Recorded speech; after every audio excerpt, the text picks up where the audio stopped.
তো বন্ধুরা, এখানে আমাদের কাছে রয়েছে একটি ওয়াশিং মেশিন, যার প্রবলেম রয়েছে অটোমেটিক স্টার্ট হয়ে যায়, কোনো জল নিচ্ছে না, অর্থাৎ কোনো জল ভেতরে আসে না ড্রামে এবং মেশিনটা অটোমেটিক স্টার্ট হয়ে যায়।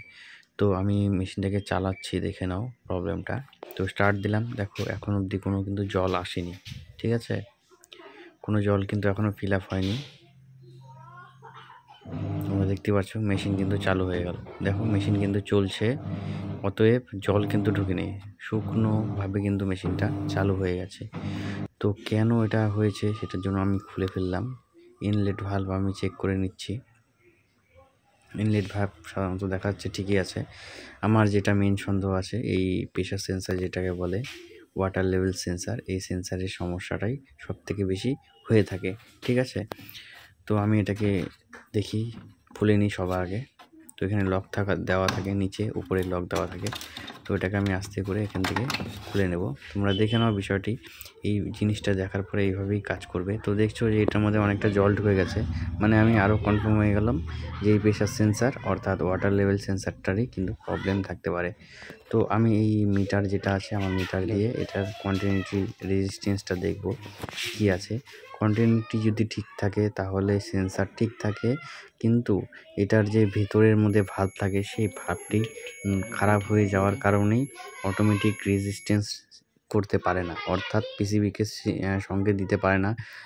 সেই কারণে যে হয়তো এখানে জল বেশি হয়ে গেছে, জল বেশি হয়ে থাকার কারণে কিন্তু প্রেশার সেন্সার এটা করে দেয়, মানে ভুলভাল সংকেত পাঠায়। তো এখানে আমি নতুন প্রেশার সেন্সার লাগিয়ে দিচ্ছি। নতুন প্রেশার সেন্সার লাগিয়ে দিলাম। নতুন প্রেশার সেন্সার লাগানোর আগে একটা ছোট্ট জিনিস, যে এখানে কিন্তু তোমাদের আঠা লাগাতে হবে। আঠা যদি না লাগাও, যদি অল্প একটুখানিও গ্যাপ থাকে বা লিকেজ থাকে, সেক্ষেত্রে কিন্তু মেশিন তোমার ওয়ার্কিং হবে না। এই হায়ার ওয়াশিং মেশিনে এরকমই একটা প্রবলেম হয়ে থাকে আমাদের এই প্রেশার সেন্সারের। যে কোনো টেকনিশিয়ান কিন্তু এই জিনিসটা, ছোট্ট জিনিসটা জানে না বা সে করতেও পারে না। তো এখানে আমি কিন্তু প্রেশার সেন্সারে এখানে আঠাটা ভালো করে লাগিয়ে দিলাম। আর এই পাইপটা আছে, এই পাইপটা কিন্তু গুঁজে দেবো। আঠাটা দেওয়া অত্যন্ত জরুরি, কারণ ভিডিওটা লাস্ট পর্যন্ত না দেখলে হয়তো বুঝতেই পারবে না যে এটা আমি কীভাবে করলাম কাজ। তোমরা বলবে হয়তো ভিডিওটা ফেক বানিয়েছে। তো এইভাবেই আস্তে করে আপনাকে বসাতে হবে এই প্রেশার সেন্সারের পাইপটি, লাগাতে হবে। ফিক্সড করে দিলাম। তো এবার জায়গা মতো এটা নতুন সেন্সারটা আমি বসিয়ে দেবো। ওকে, তো বসানোর সিস্টেমটা তোমরা দেখে নাও কীভাবে কী করতে হয়। তো খোলার সিস্টেম তো দেখে নিয়েছিও, কিন্তু বসানোর সিস্টেমটাও কিন্তু ভালো করে বুঝে নাও, ঠিক আছে? যত ভালো করে বুঝবে, দেখবে, তত তোমাদের সুবিধা হবে, কাজ করতেও তোমাদের অনেকটাই সুবিধা আসবে। তো প্রেশার সেন্সার আমরা এখানে লাগিয়ে দিলাম। তো এবার কভারটা আমি এখানে ডাউন করে দিয়েছি। এবার আমি এটাকে চালিয়ে দেখব মেশিনটা ঠিকঠাক আছে কিনা। তো প্লাগ পয়েন্ট দেখতে পাচ্ছ ওখানে আছে, প্লাগ পয়েন্ট এখন আমি এটাকে লাগিয়ে দেব। তো সেটিং করে নিচ্ছি মোটামুটি ভালো করে সেটিং করার পরে আমি কিন্তু মেন লাইনটা এখন দিতে চলেছি। তো মেন লাইন আমি দিয়ে দিলাম।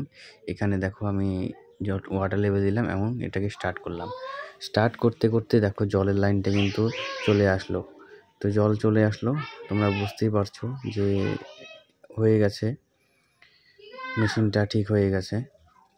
মেশিনটা ঠিক হয়ে যাওয়ার কারণে কিন্তু এখন এটা ভালো চলবে, সব ঠিকঠাক চলবে, ঠিক আছে? তো এমন ভিডিও আরও দেখতে আমার চ্যানেলটি সাবস্ক্রাইব করবেন অবশ্যই।